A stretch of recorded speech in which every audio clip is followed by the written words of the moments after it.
basically stress. So it induces stress on the body, and then how that raises the level of steroids in the body and stuff, and how that basically causes bad skin. When I learned that, I was like, I'm done.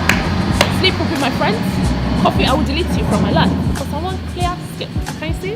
It's alright, it's not bad. It's okay. Obviously, I worked hard to get into the world of investment banking, and I consider myself lucky that my first job out of uni was at Goldman Sachs. And so, given I spent 4 years there, I realized that no job can pay me enough to keep me there doing something I'm not interested in. I kind of did what they needed me to do, but then also like I did what I wanted to do. And sometimes the things that you want to do don't necessarily kind of match with what your parents want. I think definitely my siblings were a lot more obedient than I was.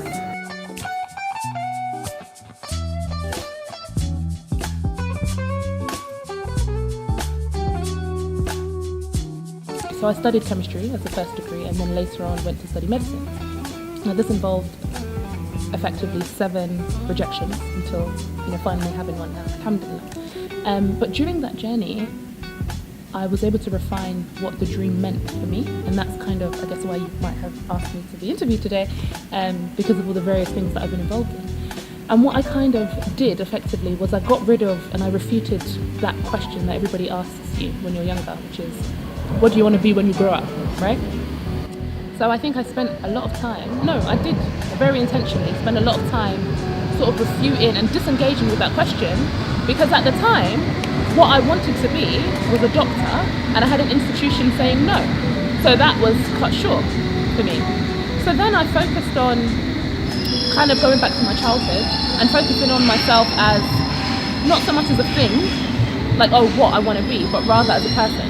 So who do I want to be? Like, what is it about medicine that really draws me to this profession? Because you're in a position where your day-to-day existence is about selflessness. So I went into the world of banking, spent 4 years there, and 2 years in I was getting a bit bored. And I thought, you know what, banking's good, but I'm actually not even that passionate or interested about it. I was getting bored, waking up in the morning, going to work. And then I thought, you know what, I can't just quit. I need something. What am I interested in? What do I read a lot about? What am I passionate about? And 3 things kept coming to mind. First of which was entrepreneurship, starting up businesses and seeing what happens to them.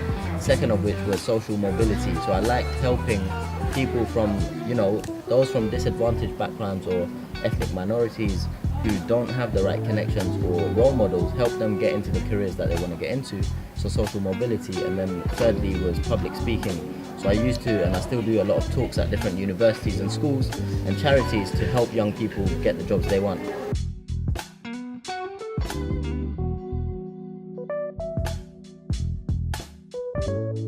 It was the basic things like how to conduct yourself in an interview, how to ask proper questions, how to prepare for an interview, how to do well in your assessment centres. All those things, like me personally back in the day, and a lot of the people from that environment don't have a clue how to answer, whereas everyone that's getting the offers and getting the jobs at the top companies, they got the right connections, the networks, mum and dad telling them how to prepare. So I thought, you know what, I know how to do it now, I've made it, I've come to this industry, and I'm in a position to kind of help out and give back. So it took me another 1.5, 2 years to plan everything, and then after 4 years I decided to take that leap of faith and pursue entrepreneurship, public speaking and social mobility full time.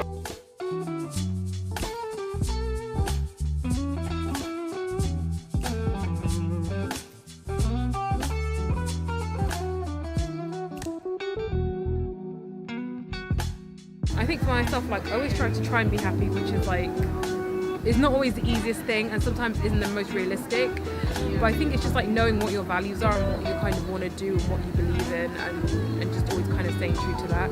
Like, I think every time I've tried to do things the way that other people want me to do them, it's not worked out for me, and it's like becomes very, very clear that like that's not my path. And I think for me it's like knowing that like I have to just do things on my own time and in my own way, and that like that inevitably will lead me to where I need to be. Or like when I've had jobs that are seemingly really great, but it's like, seem really stable, but just are not fulfilling in any meaningful way.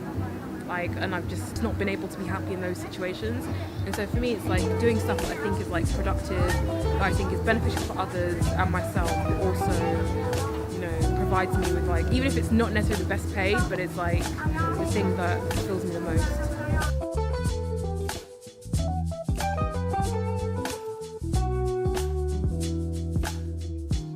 I had to unlearn certain behaviours because I was addicted to them. I was addicted to being busy. I was addicted to having 6, 7, 8 things going on at the same time. I was addicted to studying in the late part of the night. I was addicted to waking up at Fajr and studying. That was my go-to. Even if I slept at like 2 a.m, I'd wake up at Fajr and study then. Start my day. Lectures at night, like boom. But when I learned that it was impacting my health, and it would impact the health of my patients if I'm not sleeping before seeing them, if I'm not taking care of myself. You can't pour from an empty cup and all that jazz, okay? So I fully agree with the debate, if you like, that we're overexerting ourselves, we're doing far too much. We kind of glamorize people that don't sleep. We fetishize over the idea that in order to be productive, you need to be productive all the time. But productivity fluctuates. I remember when I was at uni, and literally I did my thesis in one day, and I was writing, and I was proper killing myself. I didn't sleep. I remember it took me fully 6 months to recover from the stress of having to do all of that, because I was okay, I have to get a 2-1. If I don't get a 2-1, I won't get a good job afterwards. I won't be able to impress my parents. It would be the worst thing that ever happened. Thankfully I got the grade that I wanted, but also if I didn't get a 2-1, it wouldn't have been the end of the world. I didn't have to make myself really, really ill in the process. I think so many times we have this benchmark of success that has nothing to do with our actual values, but has everything to do with impressing other people, and it makes us really ill. Your time, when you realize your time is more valuable than anything else, then you're going to be taking the right decisions and thinking a bit more seriously about your next step in your career. So since leaving Goldman, it's been 6 months, and in that 6 months I've been working hard because I've got lots of projects and companies to focus on, but I've got a lot more freedom, a lot more flexibility. At Goldman, I wouldn't have been able to take 3.5 weeks off to go with my mum to Hajj to perform pilgrimage, whereas after leaving I had that flexibility, and so I've been able to focus on my religious side of my life, my health, physical, material, mental state.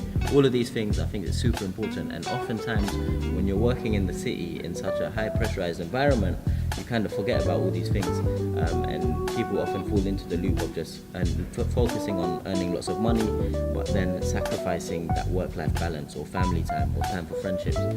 So that's something that I put a priority on, and since leaving I've been able to focus on, and I feel a lot more balanced, a lot more happy, and a lot more complete.